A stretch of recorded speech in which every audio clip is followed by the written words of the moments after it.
Welcome to the Jewish People's Podcast. I'm your host, Yaakov Katz. Since October 7th, Israelis have been arguing about a lot of things: strategy, leadership, accountability. And underneath of all of it lies a deeper question. What does the Israeli public really think? Where's the country headed? How has the war reshaped political identity? Is Israeli democracy bending, breaking, or maybe just recalibrating? To help us understand all of this, I'm joined today on the show by Dr. Dahlia Scheindlin. Dahlia is one of Israel's leading political strategists and public opinion researchers. For over the past 25 years, Dahlia has advised 9 electoral campaigns in Israel and worked in 15 countries. She conducts extensive public opinion research for civil society, including joint Israeli-Palestinian surveys, giving her a rare, data-driven window into how both sides of this conflict see themselves and each other. Dahlia is a columnist for Haaretz in English. She's a policy fellow at Century International, and her writing has appeared in the New York Times, the Financial Times, the Guardian, Foreign Affairs, and many others. Dahlia holds a PhD in political science from Tel Aviv University, a master's degree from Harvard Divinity School, and her book, The Crooked Timber of Democracy in Israel, Promise Unfulfilled, was named one of Foreign Affairs magazine's best books of 2024. You'll want to hear what Dahlia has to say about Israeli politics, where we're headed, and what might happen in this upcoming election. Stay with us. Dahlia, it's great to have you on the podcast. Thank you so much for joining me. Real pleasure. I've been reading you for many years. Recently, we finally met for maybe the first time, but really a great opportunity to not only tap into what you see is happening here in Israel, but also to kind of get a better understanding of where this country is going, definitely in terms of the context of the upcoming election. And you recently wrote a piece in Haaretz of how this campaign is already ugly, dirty. And I think that by the way, it's something that I'm very concerned about, is how this is going to rip us apart whenever these elections will be held. And we could talk about what you think the date might be, but how this campaign is going to be potentially ugly because Netanyahu is fighting for survival in a way that maybe he wasn't fighting before. But I want to ask you, when you look at the bigger picture of where we are now, about 2.5 years almost since October 7th, and when obviously this government responsible for what led to October 7th, they might not like to admit it, but they are. Do you think that we're facing a real change in the election that's to come? Well, first of all, thank you for having me. The feeling is mutual. I've been reading your stuff as well, and we were all enriched, hopefully, by each other. In terms of what your question implied, which was in itself interesting, which is that, of course, this government is responsible. I would say there's a big chunk of the country that does not even know what you're talking about. Now, it's not a majority. It's a big chunk in the sense of being somewhere between 30 and 43 or 4% of the population who just does not see the world the way you presented it. And I will talk about how I got to that number as we go. But it's getting increasingly hard to talk about Israeli society as a whole. Israeli society has always been deeply divided. That's not new. The biggest and deepest division in terms of how people see the country, the future, elections, is generally between the Jewish and Arab or Palestinian citizens of Israel, but no lack of very deep divisions within the Jewish community, and none of that is new. So sometimes I ask myself, just what you asked, are we really in a different world? The Middle East looks different. Israel's relations with the world look different, but in some ways, inside Israeli political thinking, there may be more continuity than change. And I say that on 2 levels. One, with relation to Israeli politics and how people are seeing their politicians and the way this race is shaping up, as I view it through public opinion research. My forte is polling, and so I try to keep track of pretty much every single survey that's ever been published. And I see a lot of continuity. You have the same basic kind of core constituency that supports this government. And by this government, I mean the coalition, the parties of the coalition. Remember, to orient our listeners, in the last election in November 2022, all of those parties that formed the current government before they had a little additional add-on of Gideon Sa'ar's party, the 64 mandates out of 120, they actually only had 48.3% of the voters, which translates in the Israeli system into a majority of the parliamentary seats because we have lots of wasted votes for various technical reasons and small parties. And if I've argued, again, I'm happy to talk through the surveys, that their basic supporters right now number somewhere between 30% at a minimum, but most often in the lower 40% range, 42, 43, 44%. That is kind of the same number, almost the same number that supported them in the last elections. And it's mostly the same people. The current government lost some of its some of its voters from 2022, but that happened very early on. It didn't take October 7th for that to happen. The government lost some of its support because of its very unpopular judicial overhaul or judicial reform plan. The terminology depends on which side you're on. And the people who sort of quickly left the government in terms of their support in polling basically stayed away throughout 2023. The government did even worse in polls following October 7th. It was what I call an anti-rally effect, the opposite of what you would usually see as a spike of support for a government when a country is attacked. And so the government was doing very poorly for 6 months, but pretty much since mid to late 2024, the government recovered what it lost and did not recover what it got in 2022, but it's not that far off. It needs to make up a few more percentage, 5 or 6 or 7 percentage points that it lost. And that's not impossible. So in some ways, the basic breakdown hasn't entirely changed. You have the block of people who support the government and the block of people who are against them, and they're a slight majority. The other way I think the Israeli public hasn't changed so much, and we can expand on this if you want, is in its policy positions in terms of how the Israeli public looks at the critical issues that shape our lives. First and foremost, on the Israeli-Palestinian front, which you would think October 7th being this huge outburst of, an escalation of that front would fundamentally change people's minds. But what it did was push people towards more continuity. In other words, somewhat more extreme versions of what they already thought. To some extent, Israelis moved a little bit more to the right, but they didn't fundamentally shift their breakdown, which means in some ways people filtered this, most really unprecedented and very extreme event and the unprecedented war through the frameworks and ideologies that they held before October 7th. So in some ways, there is a lot of continuity in the Israeli public and the other issues that define our lives, religion and state, the constitutional question of Israeli society. Those things haven't changed very much. People break down the way they did before. So I mean, there's a lot of threads to pull at in what you just outlined. But I want to talk about the continuity issue, because when you were mentioning continuity, what was coming into my mind is how it's all the same people, right? I mean, like we're terrible at recycling bottles in our country, but we recycle politicians really, really well. And it's and something that drives me crazy, like you would expect in the 2.5 years that we've been through now. And the bravery and the courage that you've seen among soldiers and commanders and just regular Israeli civilians and what they've done and how they've stood up. You really don't have many. You've got a lot of grassroots little movements, and I hear about them and I meet with a bunch of them and interesting and really impressive people, but no one who's really popping up to be a real alternative to anything. The main contender to Netanyahu is Naftali Bennett, who was in that job and lost his government. I mean, all of the politicians who are running are pretty much the same people who were there once before, not to mention the fact, Dahlia, that we have no women who are running at the head of any parties in this country, which is, to me, also something that's a bit disturbing. I mean, so why don't I feel like you're looking at me when you say that. Right, I'm an analyst.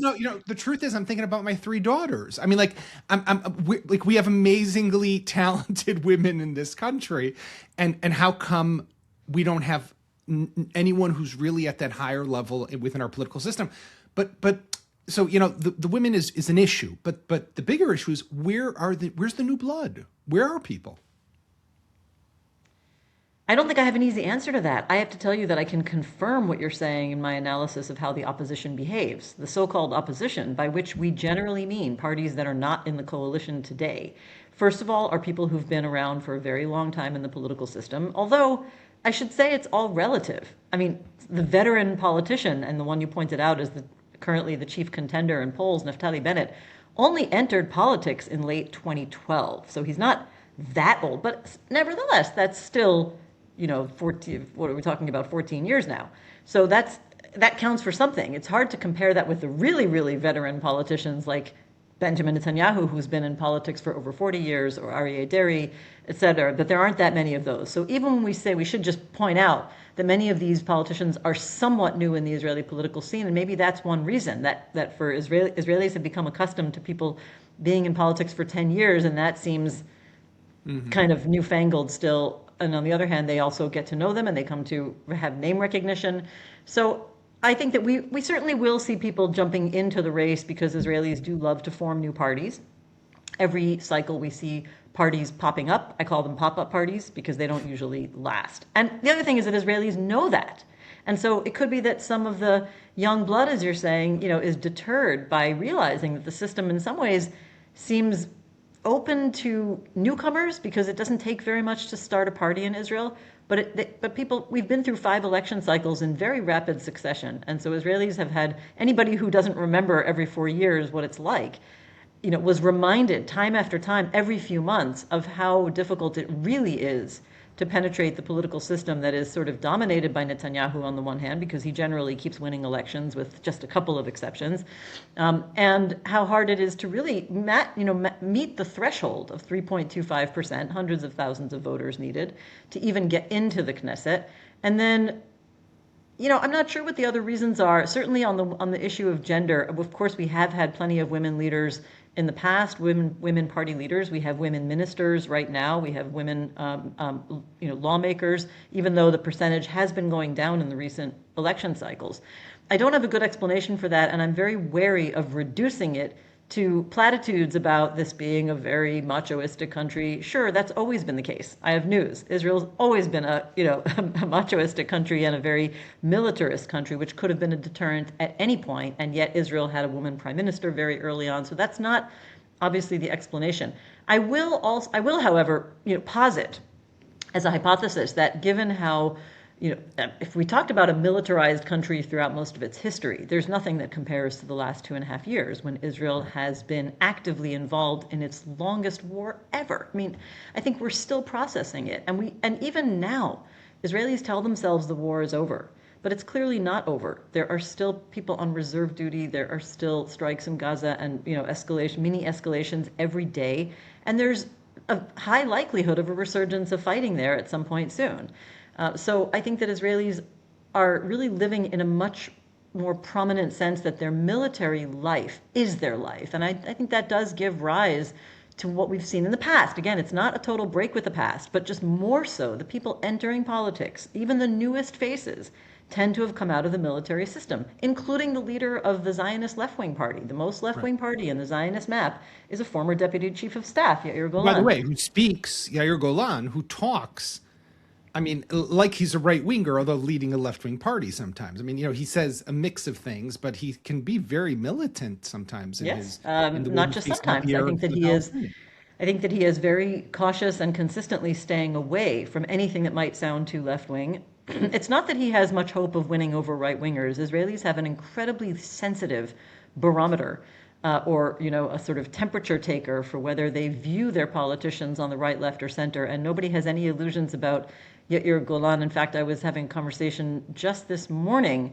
with somebody who was telling me that he, is probably going to vote for a party of the opposition because it's time Netanyahu left, even though he partly believes in some of the conspiracy theories that we might talk about regarding how Netanyahu has presented his non-responsibility for October 7th. But nevertheless, and he said, who are you going to vote for? And I thought, I might as well just say it. I said I might vote for Yair Golan. He's in the running. And the guy said, well, yeah, he's interesting, but he's really too extreme left for me.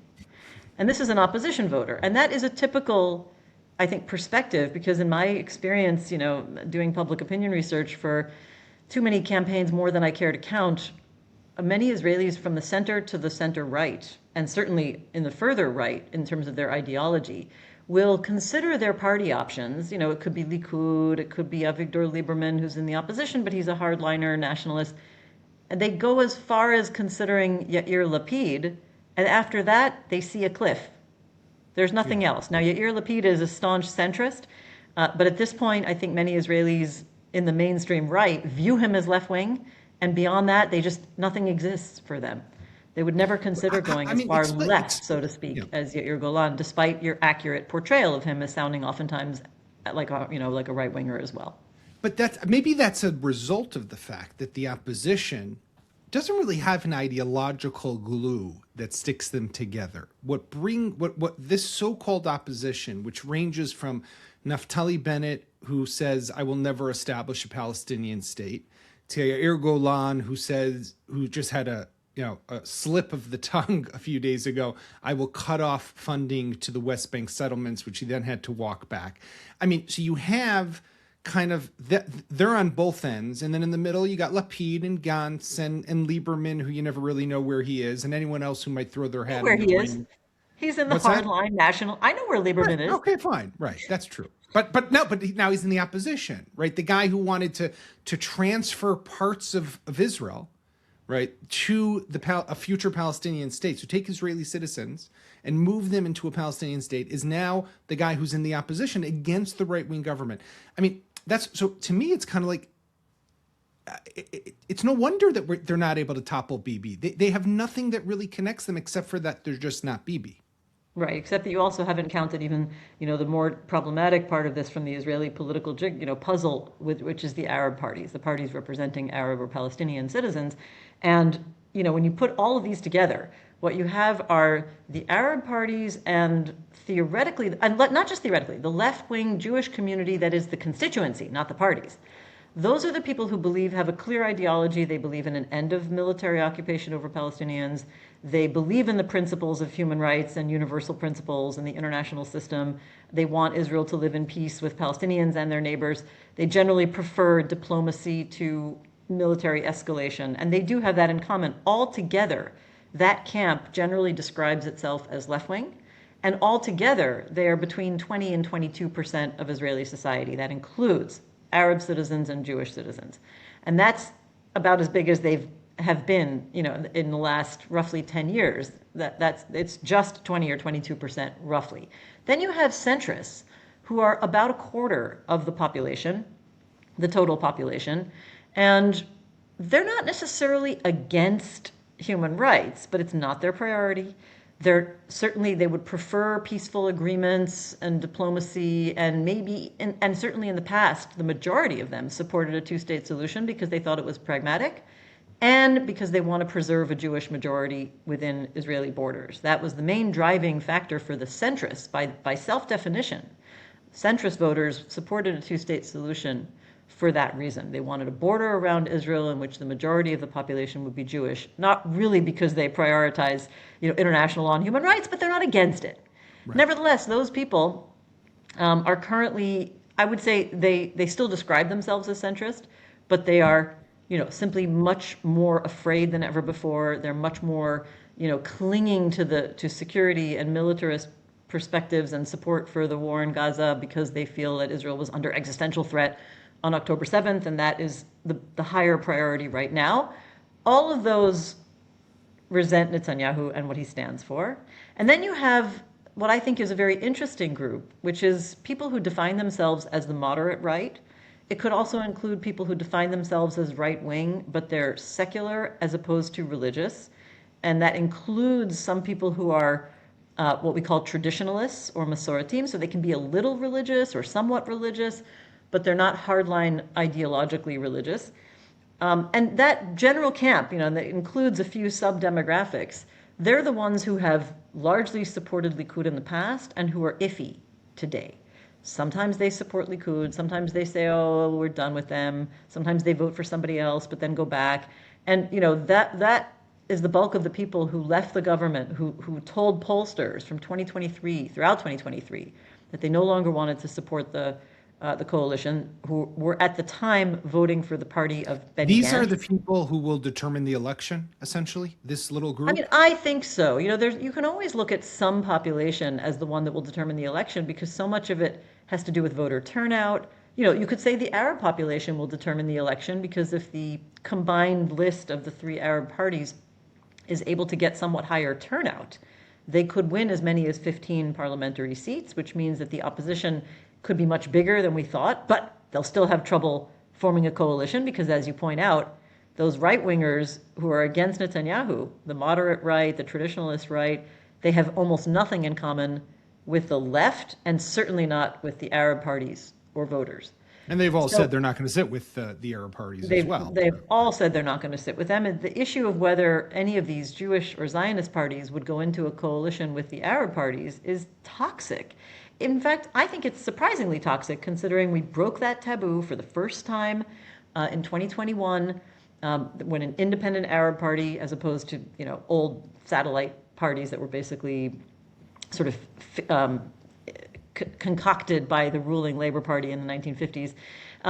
So putting that aside, we had proper independent Arab parties go into the coalition for the first time in 2021 in a government that Israelis, nobody loves their government ever, but in general was not bad. And for a year and a half, we all thought, wow, there's no headlines. Things are pretty quiet. Now, of course, it was an illusion, but from my perspective as an analyst and as somebody with an ideological commitment to ending the occupation, I think nobody should have been complacent, even during the change government, about the need to revive a process to reach a two-state solution of some sort. But from the perspective of the Israeli public, it was pretty okay. And they were sort of relieved not to have constant scandals and populism and, that the attacks on the judiciary were kind of calm and, they were paused during that time. And so you would think that Israelis would have been beyond this, really antiquated and always undemocratic approach that there can't be an Arab party in the coalition. But no, maybe it's partly October 7th. But I think it's really not October 7th so much as the Netanyahu government's insistence on conflating Arab citizens of Israel with Hamas terrorism on October 7th. And so, that is like the gift that keeps on giving for the populist, for the right-wing populist. There are left-wing populists too, we should say, but I think that's something that's become very front and center in the debate in Israel, and it's going to make it hard for any opposition victory. Any parties, if they win a majority in the opposition, they're going to have a very hard time forming a coalition for that reason. I mean, I'll say even more than that, right? Whatever someone might think about the West Bank and a two-state solution. My opinion on this is well-known two-state solution. But forget about that for a moment. Zionism should be about creating a coalition government in Israel that includes representatives from all parts of our society and our people. And the fact that this happened and it was quiet, as you said, and it actually worked, should have been the reason and the grounds for this to continue. I think it wasn't October 7th. October 7th has made it has made it worse. But what I think Netanyahu did, and all for political reason and for political cause, and not because it was right or ideological, because if he could sit with Mansour Abbas, and we all know the stories, he tried to get Smotrich back in the day to agree to sit with Mansour Abbas. He would do it in a heartbeat. But once it happened, and now he knows that this is potentially their path to replacing him, he will delegitimize it as much as he can, all for the purpose of his own political gain, which is terrible when you think about the future of what we want to create here, or what we've been trying to create in the state of Israel, which is a country where Arabs, the Israeli Arab citizens at least, and the 2 million and change who live here, a whole separate issue is the death rate, and I saw you wrote about that recently. And just to give our listeners a taste, you had in 36 days of January of 2026, 35 murders. I mean, it's the numbers are insane. But I think we've actually pushed over one a day in the last couple of days, because every day there's a new murder, sometimes a double or triple murder. And this is because of organized crime that is kind of being left to run rampant in the Arab community in Israel. I will just say that you're absolutely affirming my original point that there's a lot of continuity, because of course you're correct. From 2021 through to the fall of that government in mid-2022 and through the elections, the Netanyahu parties, the Netanyahu supportive parties, they were in opposition, not a day went by when they didn't accuse that government of being a government that depends on terror supporters. They literally called them terror supporters A Muslim every Brotherhood. hour. Right. And that was well before October 7th. Yeah. So, Dahlia, I mean, an issue that I write about a lot and just bothers me, and maybe there's something wrong with me. That's what I'm starting to maybe think, but who knows, is this word accountability. And we saw over the weekend, Prime Minister Netanyahu put out this 55-page report, which I brought myself to read, and it made me depressed to some extent, because I'm reading through 55 pages of our Prime Minister, who's really been the Prime Minister pretty much for the last 16 plus years, except for a year and a half in the middle where he was replaced by the change government, since 2009. And he outlines and lays out this defense of basically, it's not me. I was okay with Hamas. It was never me. It was the chief of staff, and it was the head of the Shin Bet, and it was this minister and that minister. And he goes back to 2014, and he goes to 2023. Just the whole thing through. It's everyone but him. And actually, I'm the one who wanted to do things. I'm the one who wanted to be more aggressive, and they stopped me. And we all know, for lack of a better term, it's total bullshit. And it's just made up, not to mention the fact he contradicts things he said in the past. He contradicts things that he himself wrote in his own autobiography. Oh, right, of course. It's ridiculous. But what depressed me is just how he can do this. And he's laughing at all of us to some extent. It's this belief that you can get away with literally, again, just so our people understand this for a moment before you respond.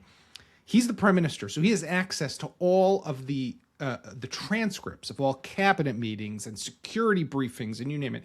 He literally goes into these transcripts, or someone on his behalf goes. Oh, intelligence people during the war were recruited to go through them. He cherry picks the quotes or the half quotes that serve his agenda, and without showing us the full transcript. Right now, no one can do this. And then he even writes in the introduction, the quotes that, from the classified standard transcripts were approved by the prime minister. Where does this come from? And how come Israelis are okay with, and this is the question, why are Israelis okay with a complete culture of complete lack of accountability? Well, first of all, you could make yourself feel a little better if you spent less time reading his document, which is going to be concocted in order to repel all responsibility.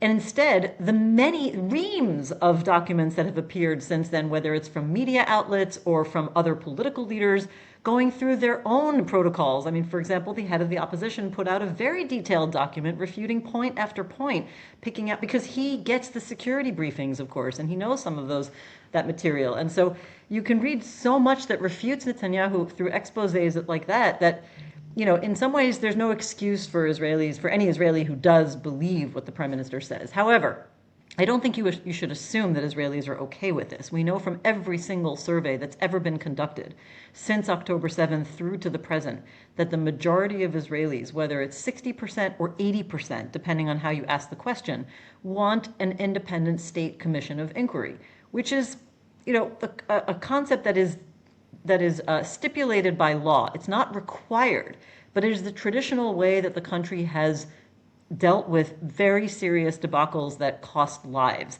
in this country. And Netanyahu, for his part, and his government have, again, kind of conjured out of nowhere the idea of a politically appointed committee, and nobody wants it, or very few people want it. But when I say very few, I mean within that range that I spoke about before. For anything the government supports, you can have somewhere within the range of the 30% up to 44% who support it, roughly. And so we shouldn't say that Israeli society is okay with this. The majority consistently want a state commission of inquiry, which has become, the idea has become so politicized that we know that those Israelis who support a state commission of inquiry think that Netanyahu is responsible, and many other actors in society. I think those people are not giving an exemption to the army and the intelligence and various other responsible figures for the failures. But the people who want the politically appointed committee definitely think that the majority of the blame, the lion's share of the blame goes to the security establishment because they see them as undermining Netanyahu's rule because they never accepted true right-wing leadership. And they represent some sort of part of a deep state, an old entrenched elite, and more than anything else, those who support the politically appointed Commission of Inquiry blame, wait for it, the Israeli judiciary, and particularly the Supreme Court, the Attorney General, and the senior legal figures in this country, legal advisors, et cetera, legal advisors to the military, and Right. the entire military, the entire judicial establishment for them is part of that deep state. But And that's they a believe, boogeyman. I mean, they but it's know not a that. Like, boogeyman for the 30 or 40% who support it. And we can call it a boogeyman as much as we want. But in my hat, again, as a public opinion researcher, this is extremely serious. They absolutely believe. And if you listen to them, if you talk to them, if you go to their conferences, watch their conversations online, they see it as an incredible injustice. If the Supreme Court were to appoint a committee, or the head of the Supreme Court, which is what's stipulated by the law, that then has to investigate itself because they see the judiciary as the primary guilty party. And so it's a complete cover-up from their perspective. right. And Now, you've had ministers in the from the Likud who have said that the Supreme Court needs to be investigated as part of the commission. Now, they were saying that, they were saying it's similar to what they were saying well before October 7th about Netanyahu's trials and what Netanyahu himself has said. It's time to investigate the investigators. That was a prelude. Everything you're saying, I think, goes back to something you said in the beginning, which is that when you look at the breakdown of how the different camps voted, so if in November 22 was, I think, the last election, 48% of the electorate voted for the Bibi coalition, and then the opposition with the Arab parties. Now you said, right, about 42, 43%. That's kind of where they stand at the moment. That's been their ceiling for about a year. So basically, we're just locked. We're locked in these camps. We're locked in with these people, and people don't move. Like, you don't see that movement from one side to the other, which maybe leads to this. I would say it's disturbing to some extent, but maybe the best outcome for Netanyahu might not be to win, or maybe winning is actually just hanging on and preventing the other side from forming a coalition. I mean, is that maybe where we're headed? It's certainly one of the scenarios. I mean, we saw, I often think that analysts, like polls, are terrible at predicting the future, and we shouldn't be doing it. But what we can do is look at what the past is telling us very, very clearly, which is that paralysis, post-election paralysis, is absolutely possible. We saw it 4 times over. From 2019 onwards. So of course it could happen again. I think that is one scenario. Another scenario is that he manages to make up the ground of the 5 or 6% or 7% that he needs to cross that, majority line, either 51%, or the calculations work out like last time, where he may not have 51% of the vote, but the percentage to parliamentary seats works out in his favor, or he manages to do something that he's really a master at, which is kind of re-engineer the political calculations of the other political parties. And then there may be more parties who are open to joining a coalition with him than there are today. Everybody knows that pre-election grandstanding about which coalition you would or wouldn't enter really doesn't mean much the day after the elections. Israelis pretend to be shocked by it every time the party they voted for crosses the lines. And I never understand why they're shocked, because we see it almost every cycle. And the other scenario is that the opposition parties simply gain what any political leader should have, which is a sense of leadership. And they say, this is a matter of political maturity. We've done this before. We've had a coalition with Arab parties. We can do it again. Now, there's another scenario in which that's 4, 5, or 6, or 7% who are willing to move, who are often a surprise. We often do have a surprise of about 6 or 7% of the voters in many election cycles, historically, at least in the 27 years that I've been doing, campaign work here.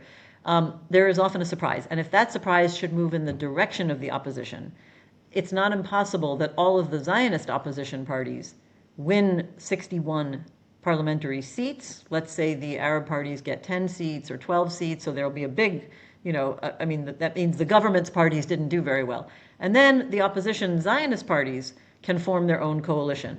I don't imagine they'll do much beyond 61 out of 120. It'll be a bare majority because in most polls right now, they're not reaching 61. Most polls right now, the Jewish parties are reaching, at best 55, 56. I mean, they're not doing that well. But, like I said, there is a mobility and often a surprise of those final undecided voters who often can tip an election or at least, yield a surprise return for one or the other of the parties. So there's still a lot we don't know about what could happen after the next election. But paralysis like last time is absolutely one of the scenarios. It happened 4 times over. There's no reason why it wouldn't happen again.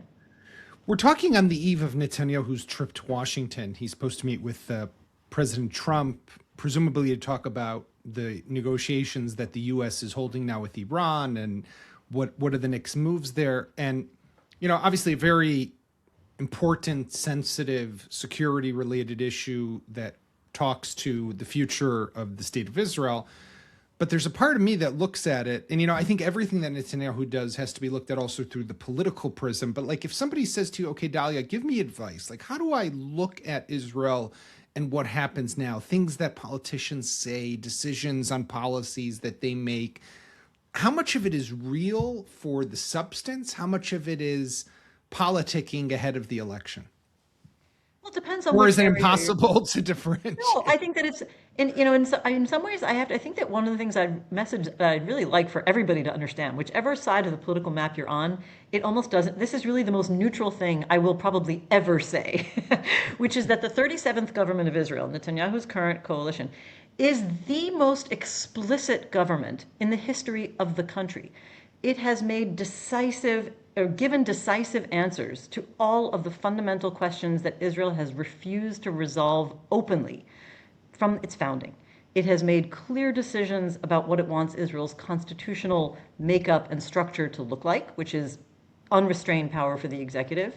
It has made a very clear decision about religion and state, which is that religion takes priority over the civic nature of state institutions.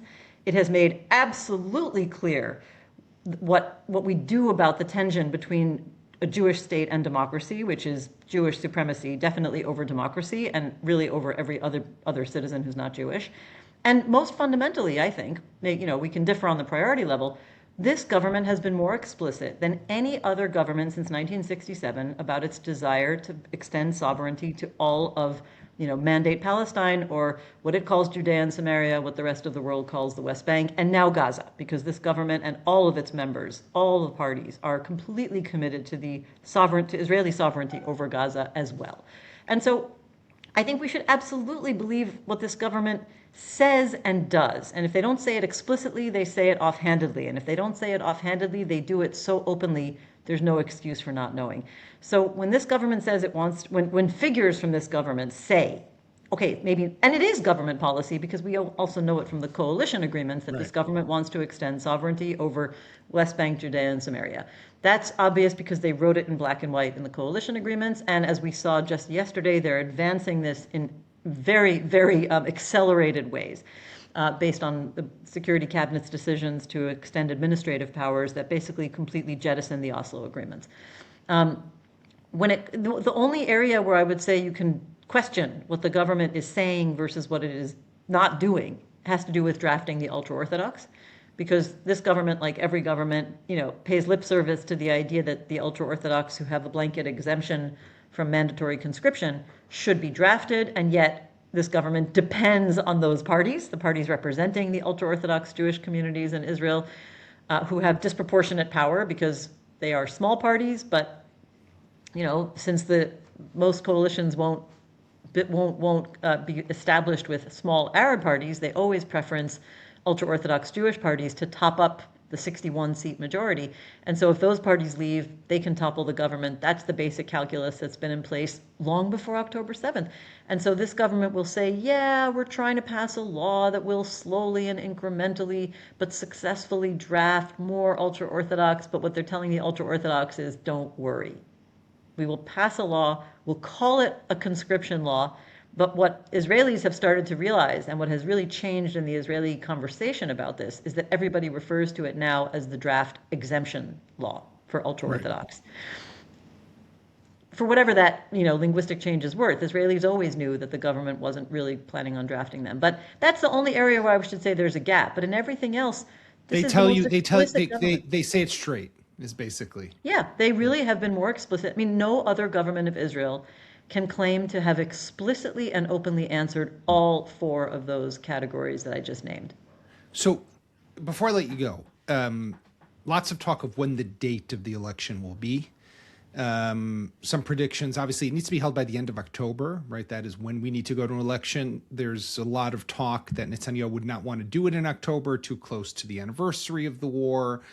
September's problematic because we have the Chagim, so that could be a challenge.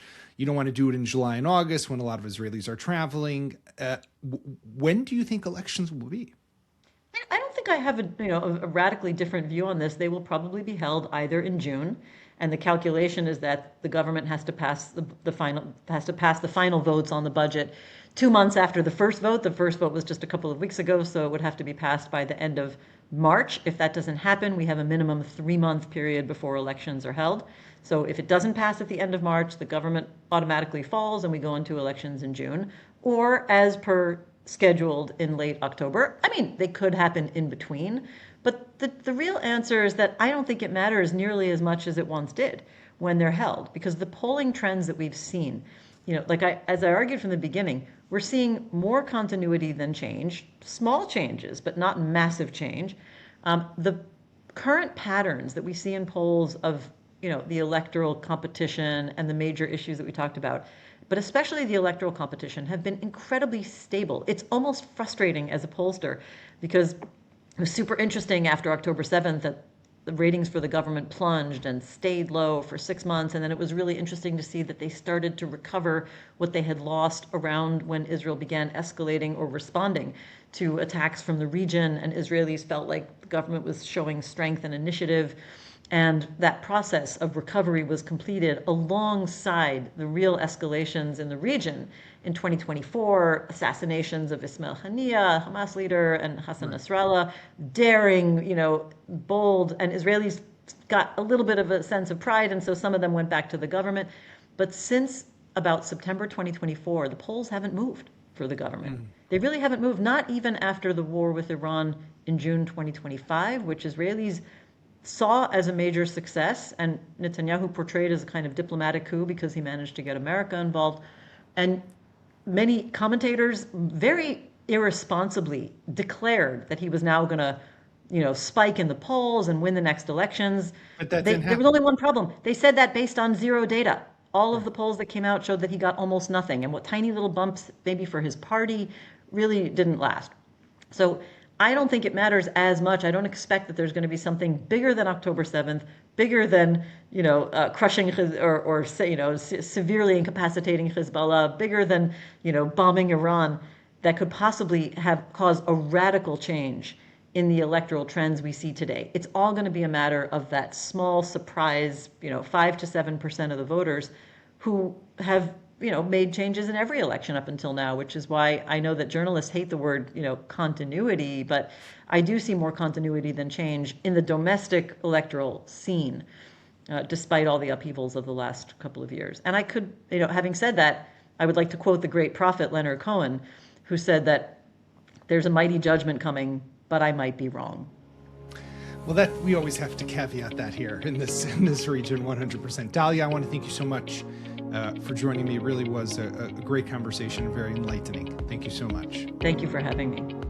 Thanks for joining me on today's episode. As always, you can find us where podcasts can be found, on YouTube, on Spotify, and Apple, on the website of the Times of Israel. We'll be back next week with another episode of the Jewish People's Podcast. In the meantime, have a great weekend, a Shabbat Shalom, and some peace and quiet for all of us.